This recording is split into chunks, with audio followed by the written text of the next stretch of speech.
Vincent Gigante was born in a world of tight-knit streets and unspoken rules. He came into this world on March 29, 1928 in Lower Manhattan. His family was Italian-American like so many others in Greenwich Village. His father, Salvatore, was a watchmaker. His mother, Yolanda, was a seamstress. They lived in a tenement apartment which was a common home for working-class families at the time. Young Vincent grew up with 4 brothers and, they learned the ways of the neighborhood pretty quickly. The streets were their playground and honestly their school. In this part of New York, loyalty was everything. You watched out for your own and you just didn't talk to outsiders, especially the police. This code of silence, known as omerta, was something Vincent learned before he could even write his own name. His formal education didn't last long. Gigante dropped out of high school when he was just a teenager. The classroom couldn't hold his attention. The real lessons were outside, in the social clubs and on the street corners where powerful men gathered.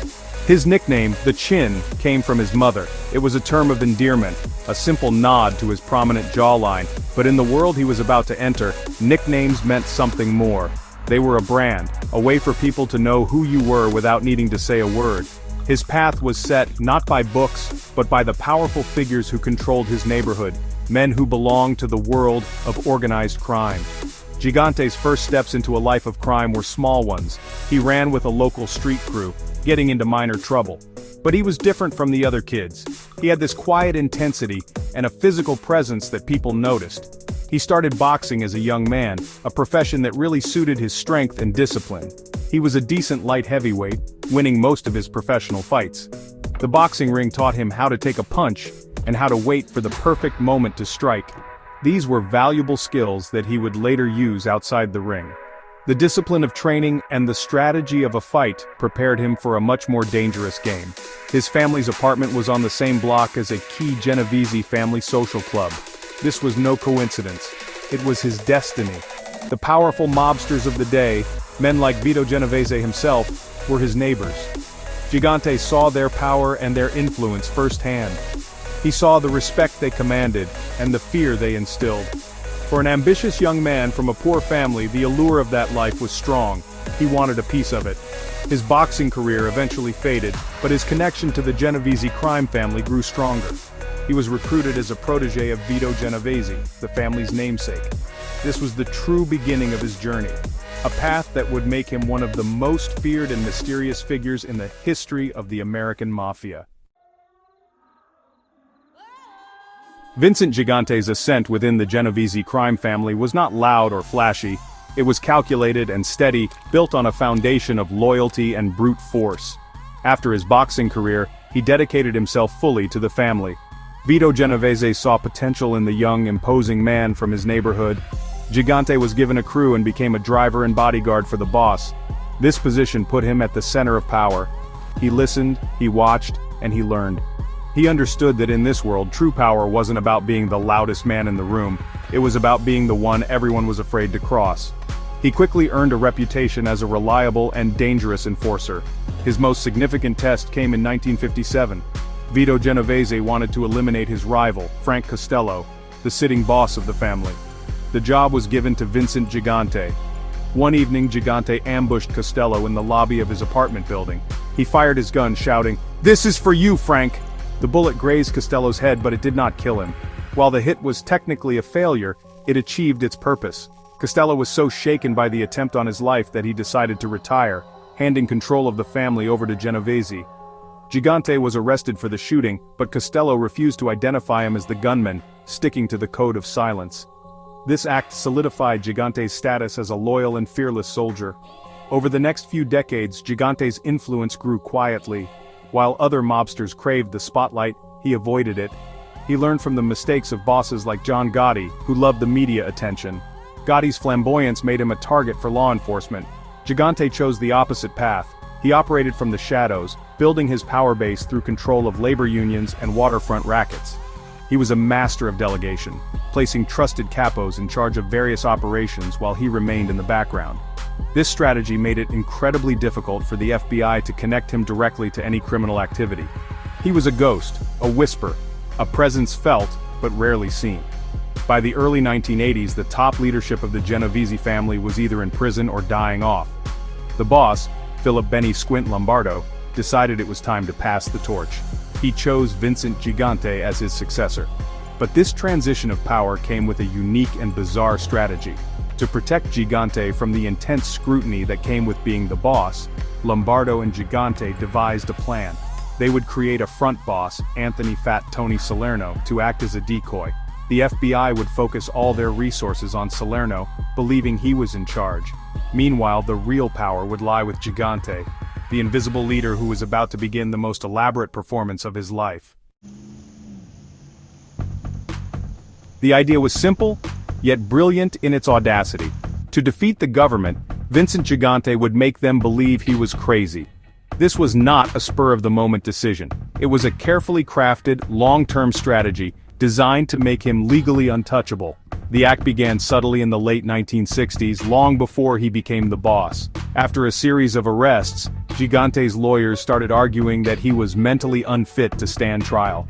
They produced psychiatrists who diagnosed him with paranoid schizophrenia, dementia, and other debilitating conditions.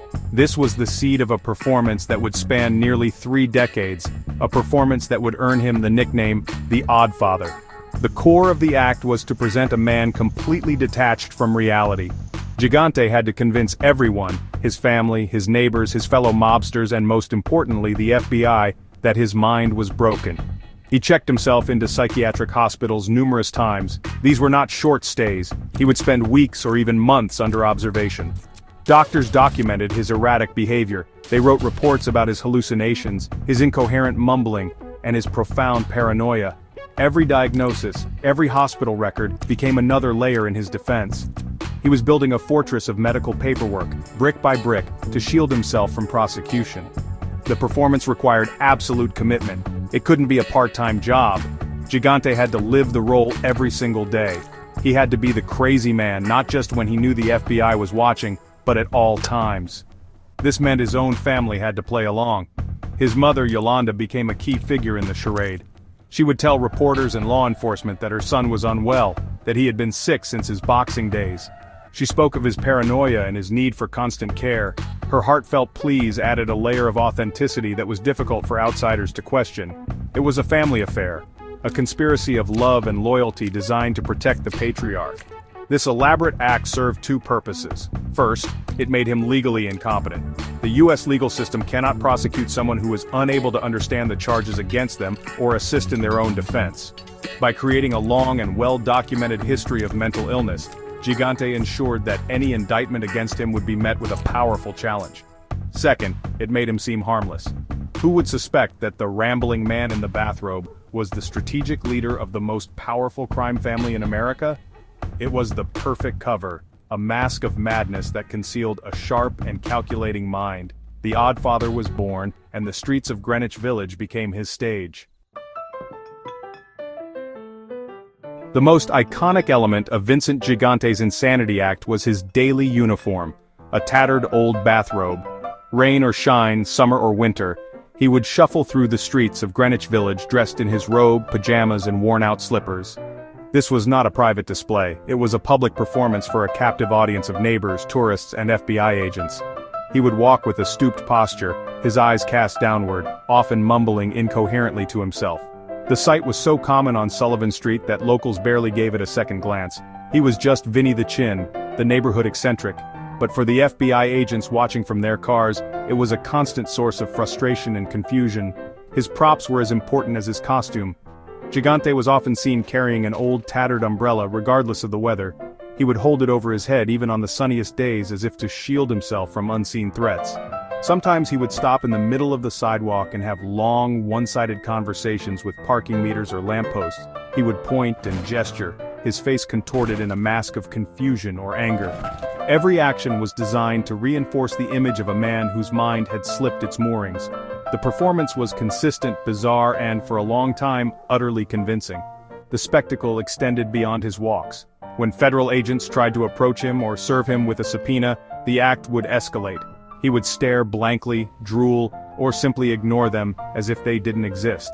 On one occasion, agents found him standing in the shower with his clothes on, holding an open umbrella. He told them the rain was bothering him.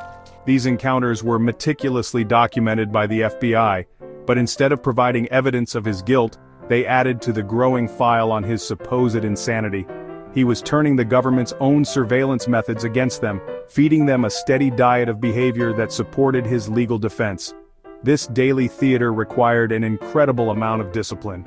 For a man who held absolute power over a vast criminal empire, the humility of the role must have been a challenge. He had to suppress his ego, his pride, and his intelligence. He had to allow himself to be seen as a pathetic, broken figure. But Gigante understood the stakes. The bathrobe was his armor, the incoherent mumbling was his shield. Each bizarre walk down Sullivan Street was a strategic move in a long war against the federal government. He was not just acting crazy, he was weaponizing madness to maintain his freedom and his power.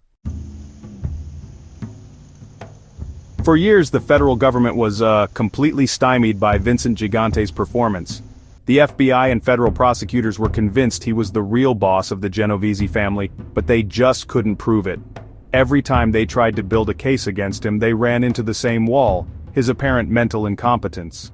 From 1969 to 1990, Gigante was the subject of, honestly, numerous investigations, but he somehow managed to have every single charge dismissed on psychiatric grounds. Judges, faced with mountains of medical reports from respected doctors, were just really reluctant to force a man in his condition to stand trial. The system, which was designed to protect the vulnerable, was being expertly manipulated. The FBI invested immense resources trying to catch him slipping up. They bugged his social club, his home, and even the homes of his relatives.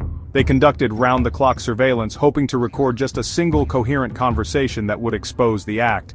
But Gigante was, well, too disciplined. He knew he was being watched. He never spoke about business in places that could be bugged. Instead, he communicated through whispers, gestures, and trusted intermediaries. Agents would listen to hours and hours of tapes only to hear him mumbling to his mother or, arguing with imaginary voices. The frustration within the law enforcement community was immense. They knew they were being played, but they just couldn't find the evidence to prove it. The government's focus on the decoy boss, Fat Tony Salerno, was a testament to Gigante's strategic genius. In the famous Mafia Commission trial of 1986, Salerno was prosecuted as the head of the Genovese family. He was convicted and sentenced to 100 years in prison, all while the real boss was shuffling around Greenwich Village in his bathrobe. The FBI celebrated what they thought was a major victory, believing they had decapitated the family's leadership. It was only later, through informant testimony, that they learned they had been duped. Salerno was just a figurehead. The true power had been with Gigante all along. This revelation was, honestly, a major embarrassment for the FBI, and only deepened their resolve to finally bring Gigante to justice. The legal battles were a constant cat-and-mouse game. Whenever prosecutors would indict Gigante, his lawyers would demand a competency hearing. These hearings became a form of theater in themselves. Gigante would appear in court in a wheelchair, looking disheveled and unresponsive. He would not speak to his own lawyers. Psychiatrists for the defense would testify that he was profoundly ill, suffering from advanced dementia. Prosecutors would counter with their own experts who argued that he was faking. But for decades, the defense always won. The evidence of his long-term mental illness was simply too extensive and too well documented for a judge to ignore. The Oddfather's Act was, for a very long time, legally foolproof. Section 6. The Invisible Boss, ruling the Genovese family from the shadows. While the world saw a mumbling madman, Vincent Gigante was running the most powerful and disciplined crime family in the nation. The Genovese family was often called the Ivy League of organized crime, and under Gigante's leadership, it became more secretive and profitable than ever. His Insanity Act was the perfect cover, allowing him to manage a vast criminal enterprise without attracting the attention that brought down other bosses. He controlled rackets in construction, waste hauling, and the garment district. He had deep influence over labor unions, controlling jobs and siphoning off pension funds. All of this was done from the shadows, through a complex system of messengers and cutouts. Gigante's leadership style was the polar opposite of his contemporary, John Gotti. While Gotti, the dapper Don, wore expensive suits and courted the media, Gigante wore a bathrobe and avoided all publicity. He understood that media attention was poison for a mob boss. It made you a target for ambitious prosecutors. Gigante forbade his men from speaking his name. To refer to him, they had to point to their chin or make a C shape with their hand. This was not just paranoia, it was a brilliant tactic to prevent FBI bugs from picking up any direct evidence linking him to criminal conspiracies. If his name was never spoken, it could never appear on a wiretap. He ruled through a strict hierarchy. He appointed trusted capos to run the day-to-day operations of the family's rackets. These men were his buffers. They would take orders from him indirectly, often through his brother Mario, who acted as his most trusted messenger. Gigante would meet with his top lieutenants in quiet, unpredictable locations. A walk in the park, a car ride, or even at his mother's apartment. He never held large meetings. He kept his circle of trusted associates incredibly small. This compartmentalization ensured that if one part of the organization was compromised, the rest of the family, and especially the boss, would remain protected. This system of indirect rule made the Genovese family incredibly resilient. While other families were being torn apart by internal warfare and government prosecutions, the Genovese family remained stable and immensely profitable. Gigante's low-profile approach was a model of modern mafia leadership. He proved that true power was not about flashy cars and public image. It was about control, discipline, and secrecy. From his unassuming base on Sullivan Street, the crazy man in the bathrobe was the chairman of the board of a multi-million-dollar criminal corporation, a ghost in the machine who pulled all the strings. Section 7. The Whispers of Power, a System of Fear and Secrecy.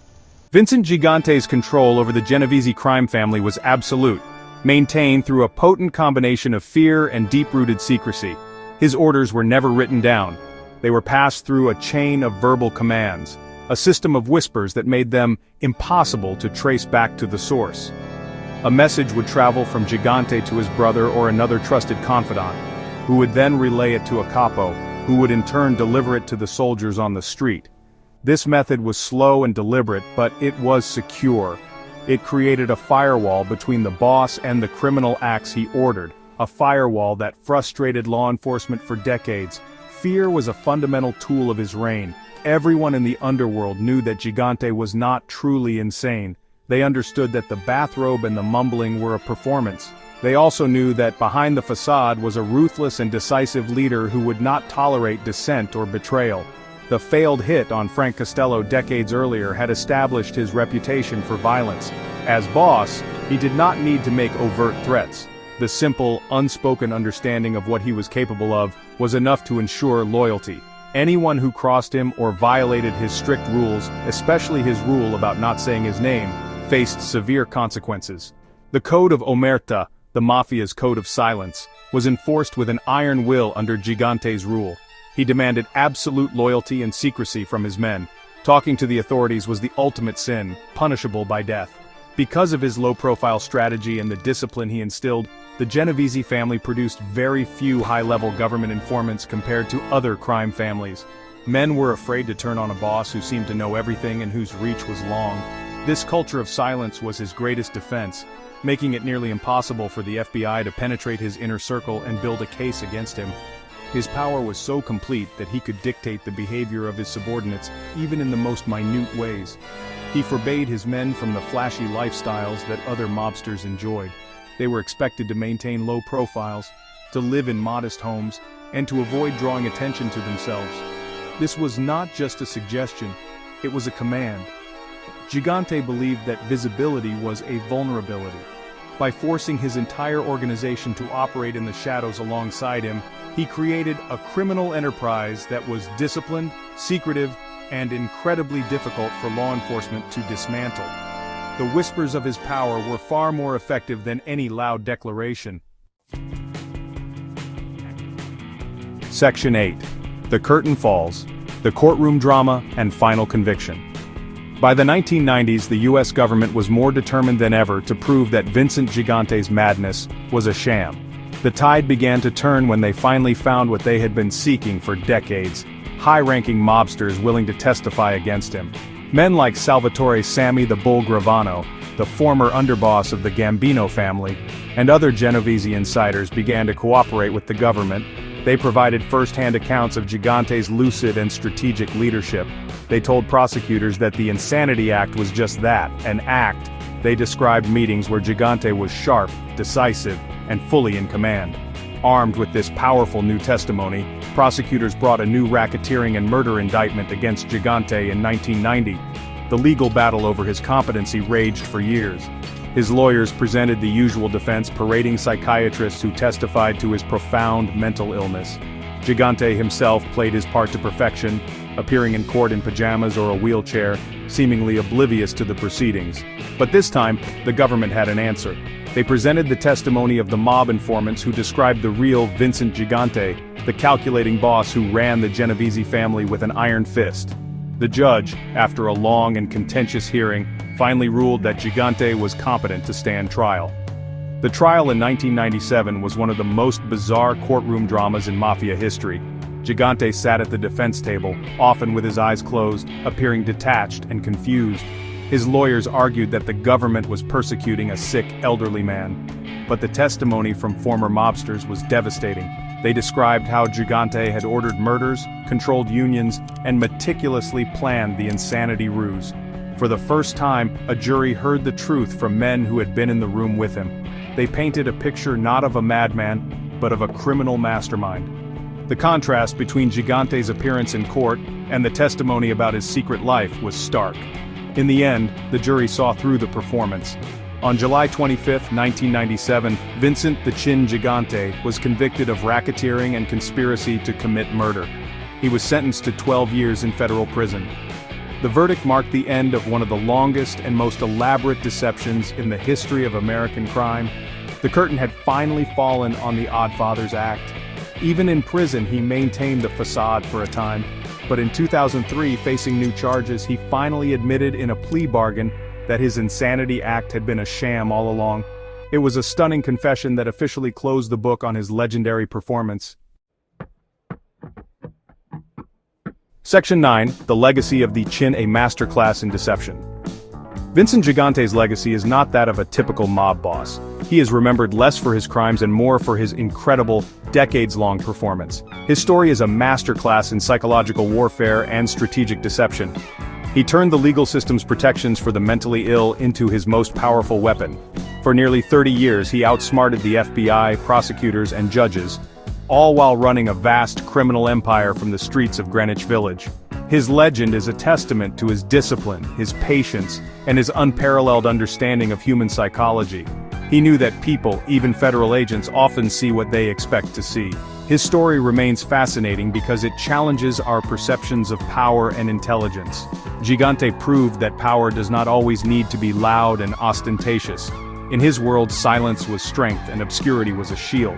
By making himself appear weak and pathetic, he achieved a level of invincibility that flashy bosses like John Gotti could only dream of. He chose a life of feigned madness over a life of luxury and public recognition, all for the sake of maintaining control. This commitment to his strategy is what sets him apart from every other figure in the annals of organized crime. What can be learned from his story is a lesson in the power of unconventional thinking. Gigante faced an enemy, the federal government, that was far more powerful than he was. He could not defeat them with force, so he chose to defeat them with cunning. His insanity ploy was a brilliant, outside-the-box solution to an intractable problem. While his goals were criminal, his methods were undeniably ingenious. He demonstrated that the most effective strategies are often the ones that no one else would dare to try. His life is a dark and compelling example of how a single, well-executed idea can fool the world for a generation. Today, Vincent "the Chin" Gigante is more of a folk legend than a historical villain. The image of the bathrobe-clad boss mumbling to parking meters is etched into the mythology of New York City. He was the last of the old-school bosses, a man who ruled with silence and fear, hidden in plain sight. His story continues to be told and retold because it is, at its core, a story about the ultimate con. He played a role for so long and so convincingly that he almost made the world believe it. The Oddfather may be gone, but his bizarre and brilliant legacy endures.